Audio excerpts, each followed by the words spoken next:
Buenos días a todos y a todas.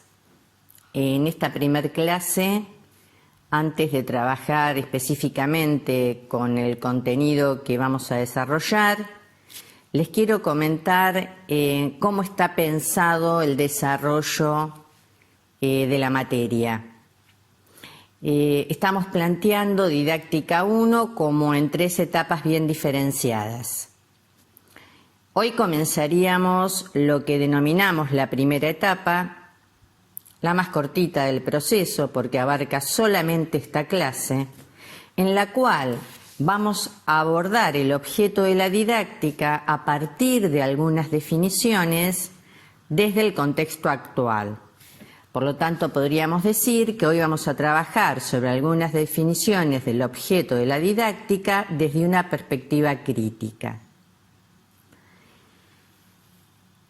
La clase que viene comenzaríamos la segunda etapa que abarcará 2 clases. En esta segunda etapa vamos a trabajar con 3 modelos didácticos a nivel descriptivo, que son el modelo tradicional, el modelo de la escuela nueva y el modelo tecnológico. Como ya lo dije, va a ser sencillo trabajar con estos modelos porque lo haremos a nivel descriptivo. Ya comenzaremos a trabajar en esta etapa con categorías didácticas. ¿A qué me refiero cuando digo esto? Bueno, vamos a empezar a trabajar con el lugar del docente, del alumno, de los contenidos, de la evaluación, de la metodología, para pasar en la tercera etapa a volver a retomarlos, pero ya desde una perspectiva crítica. O sea que la tercera etapa será la más compleja porque justamente aquí trabajaremos en virtud del análisis de esas categorías didácticas que hasta ahora las habíamos abordado más desde una perspectiva descriptiva. Bueno, dicho esto, como aclaración para que ustedes entiendan cómo estamos pensando este recorrido, vamos a comenzar hoy con el objeto de la didáctica planteado desde el contexto actual. Como ya les anticipé, en esta clase vamos a abordar algunas definiciones de didáctica desde lo que llamaremos una postura crítica. Y dejaremos una de las definiciones, que es la que consideramos más integradoras, para comenzar la tercera etapa en el desarrollo de la materia. Una de esas definiciones es la que desarrolla Alicia Camiglioni. Ella nos va a decir que la didáctica es una disciplina en búsqueda de su identidad. En realidad, la didáctica comienza a convertirse en una disciplina científica en el momento en que se apoya en la psicología. Pero también recibe aportes teóricos de otros campos disciplinares, como la filosofía, la psicología social, la psicología del aprendizaje, aportes de las diversas corrientes del pensamiento sociológico, de las ciencias políticas, solo para mencionar las más relevantes. Es por eso que el autor afirma que la didáctica es heredera, deudora de esos campos y que uno de los problemas más serios de la didáctica actual es que no hay una relación de reciprocidad de la didáctica para con estas disciplinas.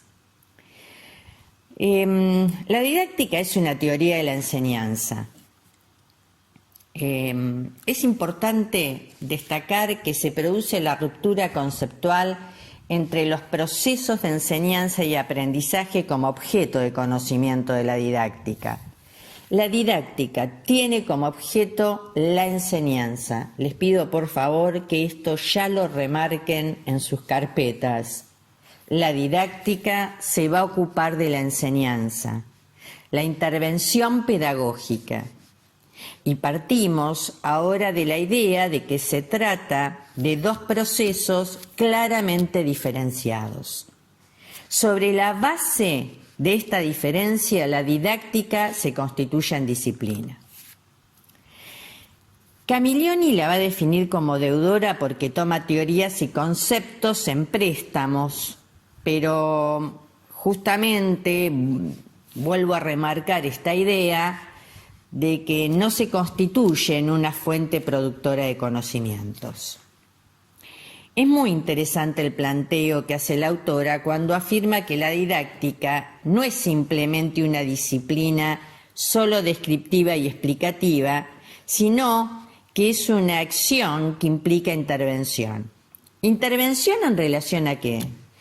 En relación a qué enseñamos, cómo lo enseñamos, qué debemos enseñar, qué debe ser y hacer la escuela. En esta pantalla vamos a analizar la postura de Contreras. Contreras define a la didáctica como una disciplina que explica los procesos de enseñanza-aprendizaje para proponer su realización. En este sentido, agrega que la didáctica presenta una dimensión explicativa y una dimensión proyectiva, pero no son dos dimensiones autónomas, sino que tienen un nexo de dependencia. El progreso de la didáctica se fundamenta justamente en esta relación dialéctica. Ahora, podríamos preguntarnos, ¿explicar para qué? Explicar para proponer justamente nuevos modos de enseñanza. Esto no implica caer en un pragmatismo ciego, sino más bien evitar el teoricismo no guiado por un compromiso ético. La dimensión proyectiva toma como punto de partida la comprensión de la realidad para la que proyecta la intervención. O sea que la expresión explicar para proponer está reflejando la relación de dependencia del componente explicativo respecto del componente de la práctica. Otro aspecto a destacar de este texto de Contreras es cómo trabaja el binomio enseñanza-aprendizaje. Yo siempre digo, ¿cuál es la respuesta a la pregunta de cuál es la relación que existe entre el aprendizaje y la enseñanza? Contreras va a decir que es cierto que hablar de enseñanza requiere hablar de aprendizaje, pero eso no significa que necesariamente si uno enseña el otro aprende. Existe, por lo tanto, una relación de dependencia entre enseñanza y aprendizaje, pero no es una relación causal, sino de dependencia ontológica. De dependencia ontológica entre las tareas de aprendizaje y las tareas de enseñanza, mediadas por el movimiento de tareas que establece el contexto institucional, que establece la escuela. Por lo tanto, debe quedar claro que son, como ya dijimos, dos procesos diferenciados que ocurren en un contexto institucional que se caracterizan por su carácter de comunicación intencional. La didáctica no es ni puede ser neutral. Los sujetos nos paramos a mirar la realidad desde alguna perspectiva cargada de ideología. Asumimos presupuestos sobre lo que es enseñanza y aprendizaje, cómo definimos al conocimiento, a nuestros alumnos. Por lo tanto, desde esta postura, la didáctica abandona supuestos neutralismos y participa en la acción social y educativa guiada por un ideal de emancipación y justicia social.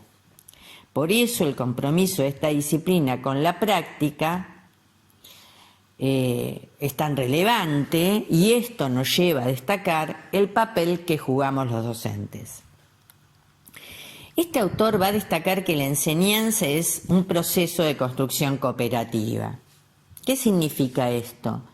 Que la enseñanza no es algo que se le hace a alguien, sino que se hace con alguien, y en este sentido los fines no se pueden planificar totalmente, a priori, de modo cerrado, sino que se construyen cooperativamente en contexto y entre todos los implicados. Otra de las autoras que va a definir a la didáctica desde la corriente crítica es Susana Barco, quien señala que la didáctica se vinculó siempre con la escuela en todos los niveles y en este sentido ella va a decir que es casi una disciplina escolarizada y escolarizante. La didáctica surge ligada al desarrollo de la escuela pública. Es necesario que los docentes le enseñen a un número determinado de alumnos. La escuela que describe la autora, la llamada tradicional y la actual, comparten, a pesar de la distancia de varios siglos, el control de los cuerpos, del tiempo, la homogenización de las conductas, en definitiva el disciplinamiento, por supuesto que enmarcado en los diferentes contextos sociohistóricos. La tradición de la didáctica como técnica implica que al maestro se lo instruye para que sepa qué y cómo hacer con los contenidos a enseñar, cómo hacer con la progresión, con las características de la propuesta metodológica. Se propone un modelo relacionado con una finalidad explícita y esa normativa y modelos se les presenta al docente, quien solo debe ejecutarlo. Acá aparece lo que ella va a denominar el interés técnico, planteando una organización racional de los medios para alcanzar ciertos fines. Susana Barco va a definir como un nuevo objeto de la didáctica a constituirse a la clase escolar. Ella dice que son muchos los especialistas que han indagado sobre lo que acontece en nuestras aulas, sociólogos, lingüistas, psicólogos, pero a ninguno de ellos les interesa la metodología que emplea el docente, la concepción pedagógica sobre la que se apoya, las estrategias que pone en juego en sus prácticas. Esa responsabilidad es de la didáctica. La didáctica debe ocuparse de todo esto. Si bien es una disciplina normativa porque prescribe el qué y cómo enseñar, no la podemos presentar como el lugar de las absolutas certezas, sino que la propuesta es que el docente ponga en tensión sus marcos teóricos con las realidades del aula y que lo hagan posicionados desde una perspectiva reflexiva y no mecánica y enajenante. Por último, les presento las ideas que desarrollan en su texto Laura Basabe y Estela Colts. Presentan una definición sencilla, definen a la enseñanza como un intento de alguien de transmitir cierto contenido a otra persona. Lo primero que observamos es que esta definición involucra siempre tres elementos. La enseñanza supone a alguien que tiene un conocimiento, alguien que no, y un saber denominado contenido, que es lo que se transmite. Si estaría en el aula, estaría dibujando un triángulo y colocando en cada vértice estos tres elementos: docente, alumno y contenido. La relación que establece el docente con el alumno está mediada justamente por el contenido. La definición presentada abarca diferentes situaciones. Quien enseña puede ser un profesor que interactúa con sus estudiantes cara a cara o a la distancia, como lo estamos haciendo ahora, de manera sincrónica o asincrónica. Del mismo modo, el alumno puede ser parte de un colectivo, ya sea un grupo de alumnos situados en un aula o una comunidad de aprendizaje dispersa geográficamente que se contacta de modo virtual. Otro aspecto a considerar es que la enseñanza consiste en un intento de transmitir un contenido. Puede tratarse de un cuerpo organizado de conocimientos, como en este caso es la didáctica, o de una destreza, como jugar al vóley, o de una disposición, como el gusto por el dibujo. En cualquier caso, una actividad puede clasificarse como enseñanza por su propósito de transmitir un contenido. Aunque el propósito no se logre, como ya vimos, no existe la relación de causalidad entre enseñanza y aprendizaje. Las autoras señalan también que la enseñanza implica siempre una acción intencional por parte de quien enseña. La enseñanza implica siempre un intento deliberado y relativamente sistemático de transmitir un conocimiento, y aunque no es una función privativa de las instituciones educativas, la escuela es la institución definida como responsable de la reproducción cultural. Podemos decir que es donde la enseñanza adquiere protagonismo. Ya veremos más adelante cómo esta definición de enseñanza como acción intencional nos llevará a la necesidad de que sea un proceso planificado.